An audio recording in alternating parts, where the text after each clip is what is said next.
এই বেদির থেকে বাঁচার জন্য কোরআনে কোনো পরামর্শ আছে না নাই? মানতে রাজি আছেন? কারা কারা মানবেন হাত তুলে আল্লাহকে দেখান। লিল্লাহি তাকবীর, নারে তাকবীর।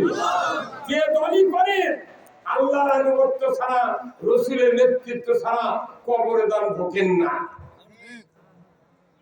আবার আল্লাহ বলছেন, ইয়া আইয়ুহাল্লাযীনা আমানুত্তাকুল্লাহা হাক্কা তুকাতিহি ওয়া লা তামুতুন্না ইল্লা ওয়া আনতুম মুসলিমুন।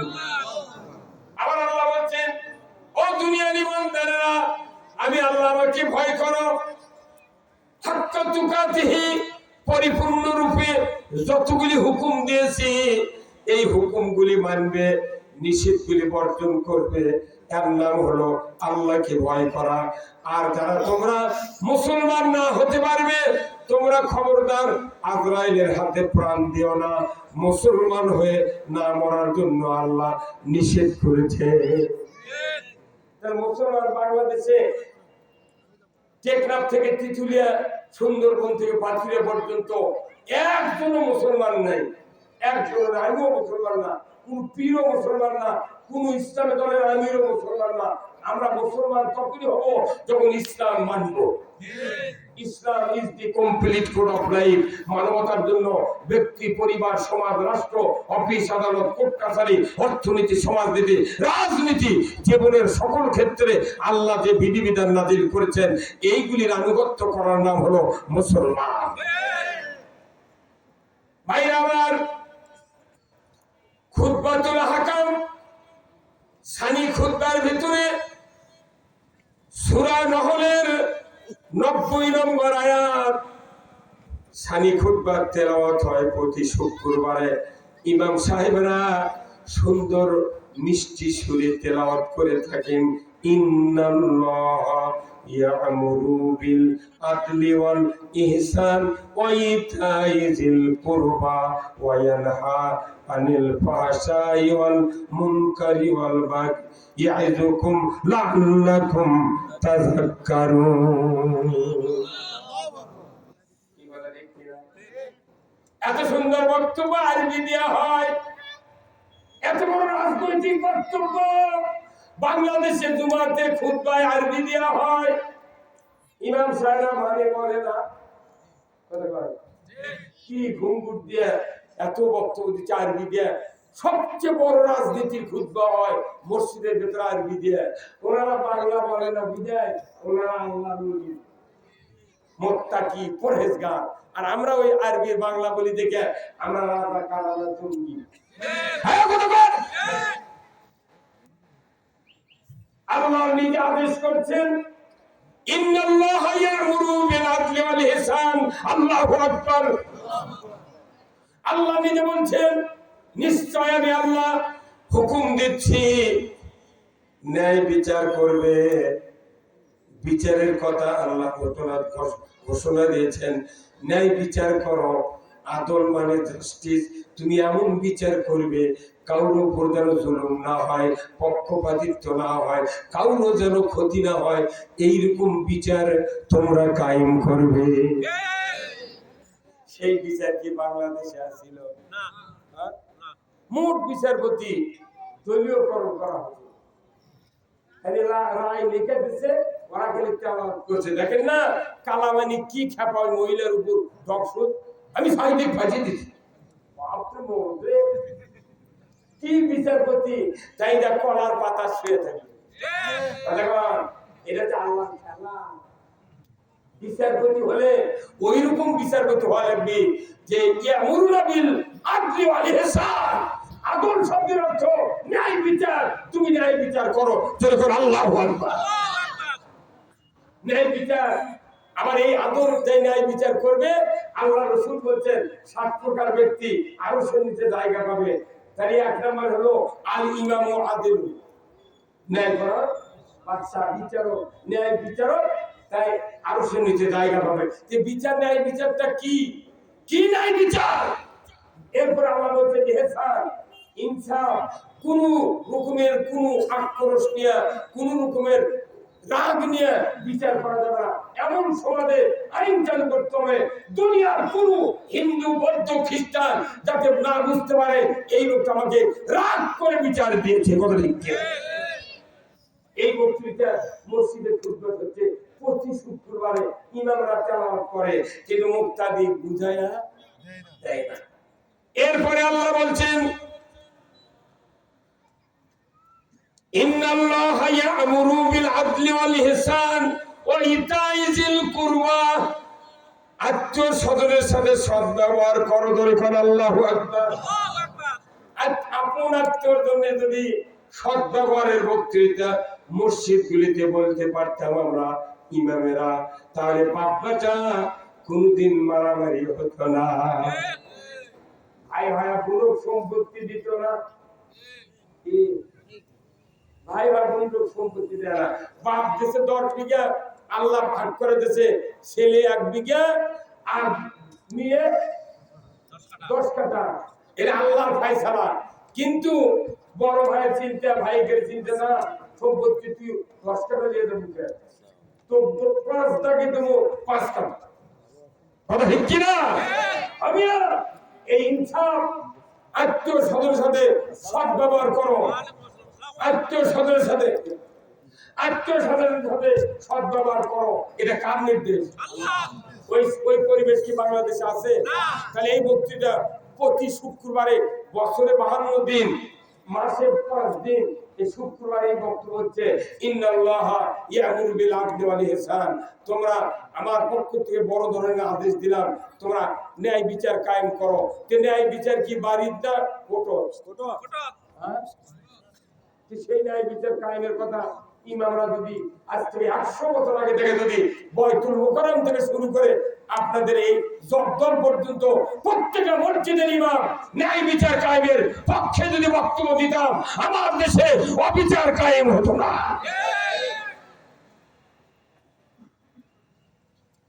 এরপরে আমার আল্লাহ বলছেন ইহসান, কোন পক্ষপাতিত্বের বিচার হবে না, ইনসাফ সমাজে কায়েম থাকবে। ইনসাফ শব্দের অর্থ মধ্যম পন্থা, কেউ যাতে বিচার না ঠকে। দেখেন না, রসুল এমন বিচার করেছিলেন, এক ইহুদি রসুলের কাছে গেছে, হুজুর আমার একটা জায়গা নিয়ে একজন আপনার সাহাবীর সাথে গন্ডগোল, এই বিচারের আপনি রায় দিয়ে দেন। কথা ঠিক কিনা? উনি তখন এই বিচারের কথা শুনে, সবকিছু শুনে, উনি তখন মুসলমানের বিরুদ্ধে ইহুদির পক্ষে রায় দিলেন। আল্লাহু আকবার। কার পক্ষে রায় দিলেন? ইহুদির পক্ষে রায় দিয়েছে। এখন এই মুসলমান আল্লাহর নবীর সাহাবী, তখন উনি উমর ফারুকের কাছে গেছেন, যা বলছে উমর আপনি তো খুব শক্তিশালী লোক, আমি নবীর দলের লোক, সাহাবী, আমার রাসূল আমার দিকে রায় না দিয়ে ওই ইহুদির পক্ষে রায় দিয়েছে, আমি আপনার কাছে সানি মানলাম, সানি বিচার দায়ের করলাম। উমর শুনে তো নবীর রায় মানতেছে না, আমার কাছে সানি করবে হচ্ছে, আচ্ছা তুমি এখানে দাঁড়াও, আমি আর আসি। দাঁড়াও, আমি উনি বাড়ির মধ্যে দাঁড়িয়ে একবার দেয়ার হাতে তরবারি নিয়েছে, নিয়ে এসে বলেছে হ্যাঁ কি করছে তুমি বলো তো? বলছে রসুল আমার পক্ষে রায় না দেয়া ইহুদির পক্ষে রায় দিছে। এর কথা হলো আমি সারা জীবন ওর দল করে মনো। ওই জন্যই তো সরকারে যারা যায় তাকে দলের নেতারা যত অন্যায় করুক, ওর কি কোনো দোষ নেই, ওরা গাঁও দিকে ছাপা দেখা যায় বেটা যা। রসুল রায়টা ওনার দিকে দিয়ে দিছে, এই জন্য আমি আপনার কাছে সানি মানিছি। হুজুর আপনারা বিচারটা দ্বিতীয়বারের মতো দেখি, সুপ্রিম কোর্ট থেকে দেশের রায় উনি আসে এই ম্যাজিস্ট্রেট কোর্টে বিচার চাচ্ছে। উমারের কোর্ট হলো ম্যাজিস্ট্রেট কোর্ট আর রসুলের কোর্ট হলো supreme court. Umar Farooq court, আচ্ছা ঠিক আছে, তাহলে রসুলের বিচার যে না মানে তার সানি এইভাবে করে দিতে হবে।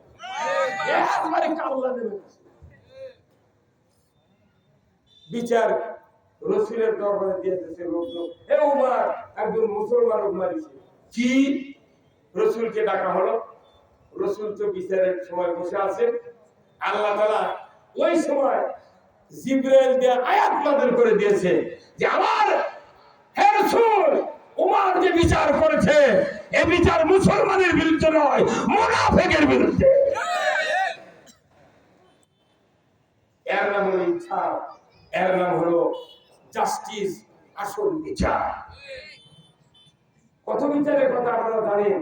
উমর ফারুকের সন্তান মদ পান করে নাই, শুধু লাল পানি খেজুর ভিজানো পানি খাওয়ার কারণে মাতলামি হয়েছে। উমর ফারুকের অগোচরে সেই মিশরে যুদ্ধের ময়দানে তাকে বেত্রাঘাত করেছে গোপনে ঘরের ভেতরে। পরে মদিনায় খবর গেল উমর ফারুকের কাছে। উমর ফারুক বললেন যে বিচার কি প্রকাশ্য হয়েছে না গোপনে? বলছে এত বড় আপনি আমির, প্রত্যেকটা পৃথিবীর বাদশাহ, তা আপনার সন্তানের বিচার সম্মুখে লোকজনের সামনে হলে কেন দায়িত্ব থাকে?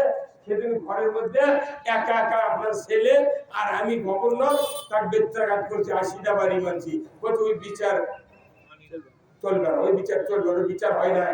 আমিও তাকে আবার প্রকাশ্যে মদিনার বাকি জনসম্মুখে উমর ফারুক 80টা বেত্রাঘাত করছে। এত বড় বিচার।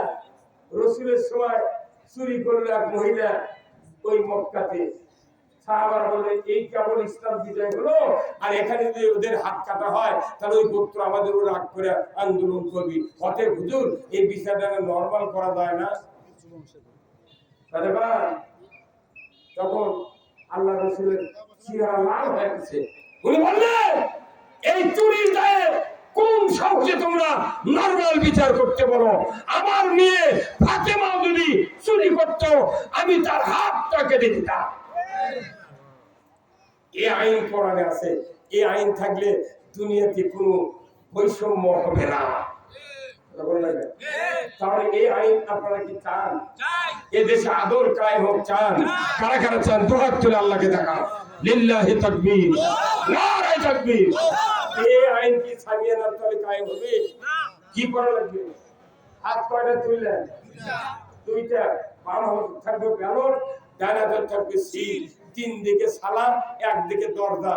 মুনকার নাকির আপনি আর আল্লাহ ছাড়া কেউ জানবে না, এমন জায়গা মারবেন সিল। 4:30টার সময় ভোটের মাঠ ফাঁকা। এইবার আমাদের একটাই কাজ হবে, ইসলাম বিজয় করতে হবে। বাংলাদেশে এইবার ইমানের পরীক্ষা হবে, কে ইমানদার কে মুনাফিক। আজকে বাংলাদেশের সকল ইমানদারকে ঐক্যবদ্ধ হয়ে বাংলাদেশে কোরআনের রাজ যদি কায়েম করা না হয়, কারোর পিঠের চামড়া থাকবে না। মনে করবেন না সারা পৃথিবী বসে থাকবে। ইনশাআল্লাহ আপনাদেরকে আমি দেখতে পাচ্ছি এত তাড়াতাড়ি প্যান্ডেল ভরা দিলেন, নিশ্চয় আপনাদের কলিজার ভেতরে ইসলামের প্রেম ভালোবাসা আছে। আল্লাহু আকবার। আমার ভাইরা, আল্লাহ রাব্বুল আলামিন কোরআনুল কারীমে বলছেন ইন্নাদ দীনা ইনদাল্লাহিল ইসলাম, একমাত্র জীবন ব্যবস্থা আমি আল্লাহ আমার কাছে প্রিয়, সেই জীবন ব্যবস্থাটা হলো ইসলাম। জোরে বলুন মারহাবা। ইসলাম জীবন নামক জীবন ব্যবস্থা কার? এই জীবন ব্যবস্থা মানুষের জন্য নাজিল করেছেন কে?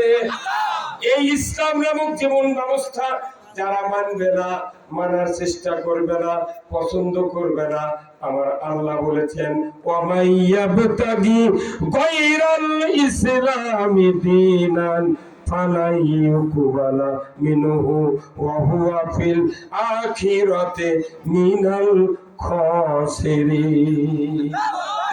আমার আল্লাহ বলেছেন ও পৃথিবীর মানুষেরা, ইসলাম ছাড়া অন্য কোন জীবন ব্যবস্থা যদি তোমরা মেনে নিয়ে তার ভেতরে অবস্থান করে সন্তুষ্ট চিত্তে আমার ইবাদত করো, আমি আল্লাহ বলে দিচ্ছি ওই ইবাদতগুলি তোমাদের থেকে আমি কবুল করব না, কারণ আমার দেওয়া জীবন ব্যবস্থা তুমি গ্রহণ করো নাই, অতএব তোমার ইবাদত আমি আর কবুল করিব না।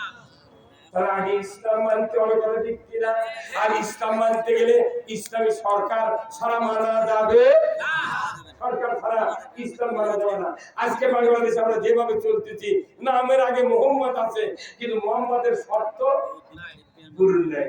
সুদ চলে, ঘুষ চলে, জেনা চলে। মনে করেন এই বাংলাদেশে যত সরকার গেছে এতদিন, সবাই কোনো ক্ষমতার গেছে, কিন্তু অন্যায় কোনোদিন বাংলাদেশ থেকে উৎখাত হয়নি। 17টা সরকার 17 রকমের আগাছা বাংলাদেশ এইভাবে বুনে দিচ্ছে। সমস্ত বাংলাদেশ জঙ্গলে ভরপুর। কিসে ভরপুর? জঙ্গলে ভরপুর। ভাই আপনাকে এদিক তো ধান দেখেছি না, ইরিকিয়ার আগে ধান লাগাচ্ছিলেন না, আমনের ধান হয়। আমনের ধান যখন লাগান, লাগানোর দিন থেকে 5 দিনের মধ্যে রিপিট দেন না। এই কথা বলেন, রিপিটের কাজ কি? ঘাস মারা, আগাছা মারা, তাই না? এখন ঘাস মারার ঔষধ 5 দিনের দিলে ঘাস হবে না। কেউ যদি 10 দিনের দেয়, তাহলে ওই রিপিট তরল দিয়ে হবে না, অর্থাৎ পাতা মারা লাগবে, তাহলে ওঠা ঘাস মরে দেবে। কেউ যদি চিন্তা করে না আমি রিপিটও দেবো না, ঘাসও তুলবো না, 10 দিন পর পর খালি ইউরিয়া ছিটাবো, 3 মাস পর কাটতে দাও বড় কাশি নিয়ে, কোন বেটা ধান না দেয় দেখা যাবে। 3 মাস পর ধান কাটতে গেলে কাচির যতই ধার হোক ধান পাবি কি হবে? খালি ঘাস। আমাদের দেশের যত সরকার আর ক্ষমতা, এরাই ঘাসের বেশি বলে, কোনদিন রিপিট দেয়নি। ওরা ঘাস বুনে বুনে পুরো বাংলাদেশ জঙ্গলে পরিণত করছে। করার পর বক্তা ডেকে নিয়েছে, প্রতি বছরে ঘাসের মধ্যে ইউরিয়া দিয়েছে। এই কথা কোনটা গান? ঘাসের মধ্যে ইউরিয়া দিলে যেরকম কাটার আগে ধান পাওয়া যায় না, দুনিয়াতে অন্যায় কর্ম জীবিত রেখে বক্তৃতা দিয়ে মরার আগে ঈমান খুঁজে পাওয়া যায় না। আমরা মনে করছি রাষ্ট্র শক্তি ইসলামের পক্ষে, এটা না করলেও চলবে, কি হবে? সরকার হয় নাকি তার কি মানে আছে? মেরামত আমার হুজুর নামাজ রোজা করেছি, এটা হচ্ছে না। এই কথা বল না, নামাজ রোজা করেছি হচ্ছে না, তাহলে রসুলের দাঁত ভাঙলে কেউ হুজুর ময়দানে রসুলের 27টা যুদ্ধের সারাবদিত্ব করা লাগবে কেন? এত সাহাবী শহীদ হলে কেন? আল্লাহ দেখতে চান আমার আইন পৃথিবীতে কারা কায়েম করবে, কারা কায়েম করতে চাইলো, এরাই আমার গোলাম, এরাই আমার বান্দাদের। বল ঠিক কিনা? ভাইরা আমার, আল্লাহর নবী 40 বছর বয়সে নবুয়ত পেলেন, 52 বছর বয়সে মেরাজে গেলেন। মেরাজ থেকে 14টা কর্মসূচি আনলেন, তার ভেতরে একটা কর্মসূচি হলো নামাজ, দ্বিতীয় কর্মসূচি হলো পিতামাতার খেদমত করা, সমাজে শান্তি কায়েম করার জন্য আল্লাহর বিধান কায়েম করা। এইভাবে জাহান্নামে কি কি আমলে যাবে, জান্নাতে কি কি আমলে যাবে, সব কিছু রসুলকে মেরাজে ডেকে রসুল আল্লাহ তাআলা দিয়ে দিলেন। নবুয়ত পেলেন 40-এ, 52 বছর পর নামাজ আনলেন। বলুন তো, এই দীর্ঘ 12টি বছর আল্লাহ রসুল সহ সাহাবীরা 5 ওয়াক্ত নামাজ আদায় করেন নাই। যদি বলুন ঠিক কিনা?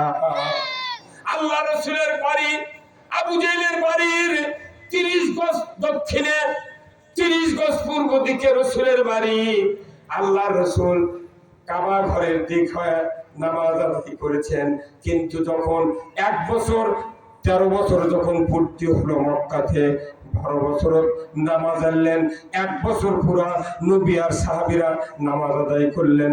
একদিনের ঘটনা, রসুল আয়েশা সিদ্দিকাকে বললেন, ও আমার স্ত্রী আয়েশা সিদ্দিকা রাদিয়াল্লাহু তাআলা আনহা, আমার মনে কষ্ট হয়, আমি আল্লাহর নবী কিবলার দিকে হয়ে নামাজ আদায় করি, কিন্তু দুঃখ, ওই কাবার ঘরের ভেতরে 360টা দেবতা আছে, এই দেবতাকে রেখে ওই দিক আমাকে নামাজ পড়তে হয়। আমি কি ওই দেবতাগুলি বের করে ফাড়িয়ে দেব, সরিয়ে দেব? হযরত আয়েশা সিদ্দিকা বললেন, ইয়া রাসূলুল্লাহ, ইয়া হাবিবাল্লাহ, আপনি যদি ওই দেবতাগুলিকে সরায় দিতে চান, তারা আপনার সাথে ঝগড়া করবে, মারামারি করবে, আপনার সাথে রক্তপাত হয়ে যাবে। আপনি এখনো ওই মূর্তি সরাতে পারবেন না, কারণ আপনার হাতে এখন ক্ষমতা নাই। এই যে আমরা বক্তৃতা কোরআন থেকে সার্কুলার দিই, কোনদিন কায়েম হচ্ছে? এই ধরনের হবে মসজিদে ইমামরা খুতবা দিয়ে কোরআন দিয়ে সার্কুলার দেয়, হাজার হাজার সার্কুলার ইন্টারনেটে ভাসছে, কথা ঠিক কিনা? ক্ষমতা না থাকার কারণে বাংলাদেশের ইন্টারনেটে, তাম পৃথিবীর ইন্টারনেটে কোটি কোটি সার্কুলার আসতেছে। এই মাত্র এখনই যদি রুহুল আমিন যুক্তিবাদী নামে যদি সার্চ দেয়া আপনি মোবাইলের একটা ঠাসি মারেন, দেখবেন 1000 বক্তব্য নেট ইন্টারনেট থেকে হরহর করে নেমে আসবি। এই বক্তৃতাগুলা সাইদির বক্তৃতা, আল্লামা তারেক মনোয়ার সহ বাংলাদেশে আজহারি সহ যত বক্তৃতা আমরা করি সব ইন্টারনেটে আছে। বক্তৃতা কতদিন আর ইন্টারনেটে পানির মধ্যে বৃষ্টির মধ্যে আসছে, কি করে কি কষ্ট হচ্ছে যে বক্তৃতা টাইম হয় না, প্রতিষ্ঠিত হয় না, শুধু বক্তৃতা ইন্টারনেটে ঘুরছে। এই বক্তৃতাগুলো আল্লাহ কাম করছে। আল্লাহ আমাকে এত কষ্ট দিয়ে লাভ কি হবে? এখন আপনার কাম আপনি করেন তো। এই যে রাজনৈতিক দল, বড় বড় দল যারা আমরা ছিলাম, কেউ সাহস পায়নি এই আন্দোলন করবে, কথা বলেন পাশে সবগুলি বউ ছিলেন ভয় ঘরের মধ্যে ঢুকিয়েছিল। আর ছাত্ররা বউ নাই, শরীর নাই, সংসার নাই, এরা সিদ্ধান্ত নিয়েছে এই বৈষম্য বিরোধী, কোটা বিরোধী আন্দোলন থেকে এই দেশটা আল্লাহর সহযোগিতায় এইরকম জালিমের মুক্ত করেছে। ধরে বলছেন কিনা? আল্লাহ সাহায্য ছাড়া আমরা পারতাম? তো বদরের যুদ্ধে 313 জন সাহাবী 1000 কাফের আসবে মক্কা থেকে, তাদেরকে 5000 ফেরেশতা দিয়ে সাহায্য করেছেন কে? আল্লাহ। সিদ্ধান্ত নিতে হবে, আমাদেরকে সিদ্ধান্ত নিতে হবে আমরা আল্লাহর আইন মানতে চাই। যখনই আল্লাহর আইন মানার সিদ্ধান্ত নেবে তখনই আল্লাহ সাহায্য আসবে। আর যদি নামাজ সে মূর্তি আছে, সে আবু বকর আছে, এই দিন কায়েম করবি কে? তাহলে আপনাকে উমর বানাবো আমরা। এই বাংলাদেশে যদি জিবরাইল প্রধানমন্ত্রী হয় আর আল্লাহর আইন যদি না চলে, ওই জিবরাইল উঠিয়া যা, আমরা জেলত তুলবো।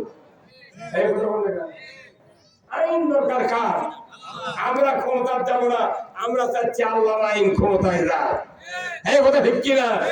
সেই আল্লাহ বলছেন যে তোমাকে নামাজ কায়েম করতে হবে, কিন্তু রাসূলের সামনে কাবাতে মূর্তি সরাতে পারেনি। উনি 13 বছর পূর্তির পর উনি হঠাৎ করে একদিন মনে মনে করছেন যে আর এই কষ্ট, সাহাবীদের চিৎকার এইগুলা সহ্য হয় না। উনি একদিন কম্বল নিয়ে কাবা ঘরের ছায়ার যা বগলের নিচে দিয়ে আরাম ফরমাচ্ছেন। জোরে কোন মারহাবা। উনি বিপ্রহের সময় কাবার ঘরের ছায়ার ভিতরে কম্বল বগলের নিচে দিয়া আরাম ফরমাচ্ছেন। হযরতে খাব্বাব রাদিয়াল্লাহু তাআলা আনহু রাসূলের সামনে হাজির। উনি বললেন, ইয়া রাসূলুল্লাহ, ইয়া হাবিবাল্লাহ, মাতা নাসরুল্লাহ, আল্লাহর সাহায্য কবে আসবে? আপনি কি দোয়া করবেন না? আমরা মার খেয়ে খেয়ে শেষ হয়ে গেলাম, জুলুম নির্যাতনে আমরা অস্থির হয়ে গেলাম, আপনি কি দোয়া করবেন না? আল্লাহর নবী সোজা হয়ে বসলেন। উনি বললেন, রে খাব্বাব, এত তাড়াহুড়ো করছো কেন? আমাদের পূর্বে যারা দ্বীনের দাওয়াত দিতে গিয়া সমাজে মানুষের ঘরে ঘরে বিচরণ করেছেন, তাদেরকে দ্বীনের দুশমনেরা শুলে চড়িয়ে শহীদ করে দিয়েছে, লোহার চেরুনি দিয়া গোস্ত হাড্ডির থেকে আলাদা করেছে, তাদেরকে করাত দিয়ে দ্বিখণ্ডিত করেছে, আগুনের কুণ্ডুতে ফেলে দেওয়া হয়েছে। রে খাব্বাব, এত অত্যাচার নির্যাতনের পরেও দ্বীনের এই দায়ীদেরকে দ্বীনের পথ থেকে এক চুল পরিমাণ সরাতে পারে নাই। তবে খাব্বাব শহরে সেদিন বেশি দূরে নয়, যেদিন সানা থেকে হাজরা মৌত পর্যন্ত একজন ষোড়শী যুবতী যৌবনের লাবণ্যতা নিয়া সোনার অলঙ্কার পরিহিত অবস্থায় রাতের অন্ধকারে একা একা 1250 কিলোমিটার পথ একা একা যাবে আসবে। আল্লাহর ইজ্জতের কসম, লা ইয়াখাফু ইল্লাল্লাহ, আল্লাহর ভয় ছাড়া কারো ভয় থাকবে না। রে খাব্বাব, সেদিন বেশি দূরে নয়। আল্লাহর নবী সাহাবী শোনা মাত্রই মুস্কি হাসি দিয়ে বললেন, আলহামদুলিল্লাহ, জোরে বলেন আলহামদুলিল্লাহ। ওই মক্কার পরিস্থিতি আর আমার দেশের পরিস্থিতি এক। বাংলাদেশের 3 বছরের শিশু থেকে শুরু করে 72 বছরের বুড়ি পর্যন্ত ধর্ষণের হাত থেকে বাঁচতে পারে না। কিন্তু আমার নবী বললেন এমন একটা দিন আসবে যেদিন যৌবনের লাবণ্য নিয়া সোনার অলংকার পরিহিত অবস্থায় একটা ষোড়শী যুবতী রাতের অন্ধকারে যাবে আসবে, লাইয়া খাবো ইল্লাল্লাহ, কোন ধর্ষকের ভয়, চুরির ভয়, ডাকাতের ভয়, ছিনতাইয়ের ভয়, কোন জানাকারের ভয় সমাজে থাকবে না। আল্লাহর নবী যখন এই কথা বললেন, কথাগুলি শুনলেন কে? আল্লাহ। আরশ আজিম থেকে জিবরাইলকে ডাক দিয়ে বলেন, জিবরাইল যাও আমার হাবিবের কাছে আয়াতটা নিয়ে যাও। সূরা বনী ইসরাঈলের একটা আয়াত রাসূলকে পৌঁছানোর জন্য জিবরাইলকে দিয়ে দিলেন। জিবরাইল এসে বললেন, হুজুর এই আয়াত আল্লাহর দরবারে আপনি পেশ করেন, হাত তুলে দোয়া করেন, আল্লাহ তাআলা এই ব্যবস্থা আপনাকে দিয়ে দিবে। জোরে কোন মারহাবা। আমার নবী মসজিদে নববীর তখন তো ছিলেন না, উনি ছিলেন মক্কা শরীফে। হিজরতের পূর্ব মুহূর্তে জিবরাইল এসে বলেন, ইয়া রাসূলুল্লাহ, এইমাত্র আমি লৌহে মাহফুজ থেকে একটা আল্লাহর বক্তব্য এনেছি, আপনি শুনুন আর হাত তুলে আল্লাহর দরবারে দোয়া করুন। আল্লাহ আপনার এই দোয়া কবুল করে সাথে সাথে নির্যাতন, জেল জুলুম, মারামারি, খুন গুম যা হচ্ছে এর একটা ব্যবস্থা করে দিবে। জোরে কন্যা মারহাবা। জিবরাইল সালাম এসে বললেন, ইয়া রাসূলুল্লাহ পড়ুন, ওয়া কুর রাব্বি আদখিল